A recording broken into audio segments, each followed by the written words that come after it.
Saudara-saudara, mohon dukungannya untuk channel YouTube saya ini dengan mengklik subscribe tulisan merah di bawah video ini, klik lonceng notifikasi, di like dan dibagikan kepada yang lain agar banyak orang diberkati. Tuhan Yesus memberkati.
Berjumpa lagi dalam kasih Tuhan. Saat ini saya sedang berada di Taman Jati Langa Leso. Puji Tuhan, saudara-saudara, saat ini saya akan menyampaikan firman Tuhan dengan tema katakan ya kepada Yesus Kristus. Saudara, sebelum itu saya akan membaca firman Tuhan di dalam Matius 21 ayat 28 sampai 31. Demikian bunyi firman Tuhan. Tetapi apakah pendapatmu tentang ini? Seorang mempunyai 2 anak laki-laki, dia pergi kepada anak yang sulung dan berkata, "Anakku, pergi dan berjalanlah, pergi dan bekerjalah hari ini dalam kebun anggur." Jawab anak itu, "Baik, Bapa," tetapi ia tidak pergi. Lalu orang itu pergi kepada anak yang kedua dan berkata demikian juga. Dan anak itu menjawab, "Aku tidak mau." Tetapi kemudian ia menyesal lalu pergi. Siapakah di antara 2 orang itu yang melakukan kehendak ayahnya? Jawab mereka yang terakhir.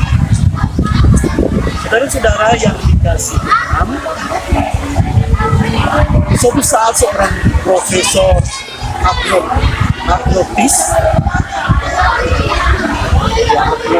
atau paham ini adalah paham yang tidak peduli Tuhan itu ada atau tidak. Profesor ini di hadapan mahasiswanya dia pernah menyatakan bahwa waktu dia umur 8 tahun, waktu dia masih kecil, dia pernah menjadi seorang anak yang bersaksi tentang Yesus Kristus kepada orang-orang, dan kesaksiannya itu telah mampu membuat orang-orang yang mendengar tersentuh dan meneteskan air mata sukacita oleh karena kesaksiannya tersebut. Tetapi akhirnya ia melanjutkan kepada para mahasiswanya dengan berkata, "Tapi sekarang saya tidak percaya lagi tersebut. Saya tidak beriman lagi kepada Yesus Kristus. Dan karena ketidakpercayaan saya tersebut, saya telah mempengaruhi banyak anak muda untuk melepaskan iman mereka atau kepercayaannya kepada Yesus Kristus." Saudara-saudara yang dikasihi Tuhan, mengapa demikian? Mengapa hal ini bisa terjadi? Ya, jawabannya adalah jika kita baca dalam Matius 21 tadi. Di dalam Matius 21 tadi, di situ diceritakan ada seorang bapak yang memiliki 2 orang anak, yang sulung dan yang bungsu. Lalu bapak ini pergi kepada anak yang sulung dan berkata, "Nak, hari ini kau harus pergi bekerja di kebun anggur ya." Tetapi dia berkata, "Oke papa, iya papa, saya pasti pergi." Tetapi kenyataannya mungkin dia pergi tidur dan tidak melakukan apa yang menjadi perintah ayahnya. Setelah itu saudara-saudara, ayah ini datang kepada anak yang bungsu atau anak yang kedua dan berkata, "Nak, hari ini kau pergi bekerja di kebun anggur ya." Lalu dia berkata, "Tidak mau papa, saya tidak mau pergi. Sorry ya pak." Tetapi setelah dia keluar, dia menyesal. Dan akhirnya dia pergi mengerjakan kehendak Bapaknya. Saudara-saudara yang dikasihi Tuhan, pernyataan anak yang sulung tadi, itu juga Yesus sedang tunjukkan kepada banyak orang. Yesus sedang tunjukkan kepada para pemimpin-pemimpin agama Kristen, bahkan orang-orang Kristen, bahwa ada banyak orang yang hanya kelihatan di mulutnya, di bibirnya mengiyakan Yesus. Di mulutnya, di bibirnya, dia mengakui Yesus sebagai Tuhan. Tetapi dalam praktik kehidupannya, mereka tidak hidup sesuai firman Tuhan. Mereka tidak melakukan firman Tuhan. Mereka hanya beragama saja. Mereka hanya dipercaya di bibir saja. Saudara-saudara, bahayanya dengan orang-orang seperti ini, bahwa mereka itu ketika datangnya tantangan hidup, persoalan-persoalan hidupnya mereka hadapi, mereka begitu mudah meninggalkan Yesus Kristus. Saudara yang dikasihi Tuhan, banyak orang Kristen hari-hari ini cuma beragama, cuma di bibir saja mengiyakan Yesus, tetapi hatinya kosong, hatinya jauh dari Tuhan, hatinya tidak ada Yesus. Saudara, hari ini saya mau menyampaikan kepada saudara, marilah kita menjadi orang Kristen bukan cuma di bibir saja, bukan hanya mengiyakan Yesus di bibir saja, di mulut saja.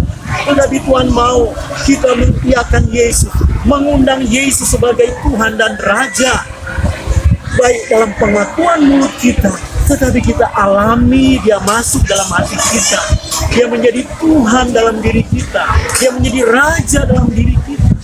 Saudara-saudara, iman kepada Yesus bukan hanya sesaat saja, bukan hanya sebentar ketika kita mengakui Yesus, tetapi tidak ada di dalam hati kita. Tetapi iman kepada Yesus Kristus adalah suatu tantangan kehidupan setiap hari sampai akhir hidup kita. Jadi hari ini saya mau menantang saudara-saudara semuanya. Sudahkah engkau mengiyakan Yesus di dalam hatimu? Sudahkah engkau beriman kepada Dia bukan hanya di mulut saja, bukan hanya di otak saja, tetapi engkau mengundang Yesus di hatimu sebagai Raja dan engkau alami Dia dalam hidupmu sehari-hari?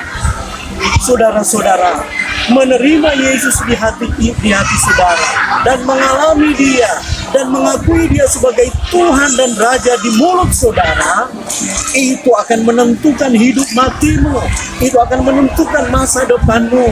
Engkau disiapkan surga yang kekal ketika engkau hidup bersama Yesus. Sebab barang siapa mengaku Yesus, barang siapa mengaku Yesus dengan mulutnya, ia akan diselamatkan. Saudara-saudara, iman tanpa perbuatan adalah mati. Oleh sebab itu saudara-saudara, sekali lagi saya mau katakan, iman di dalam Yesus Kristus bukan hanya sesaat saja, tetapi suatu tantangan hidup setiap hari sampai Tuhan memanggil kita. Jadi saudara-saudara, mari saudara terimalah Yesus. Mari kita mengiyakan panggilannya di dalam mulut kita, dan menghadirkan Dia di hati kita sebagai pengalaman hidup kita. Tuhan Yesus memberkati kita. Dialah Raja segala raja, dialah Tuhan segala Tuhan. Shalom, saudara-saudara dari Taman Jati, Langaleso. Hutan Jati. Saya menyampaikan firman Allah ini. Tuhan Yesus memberkati kita semuanya. Shalom, haleluya, amin.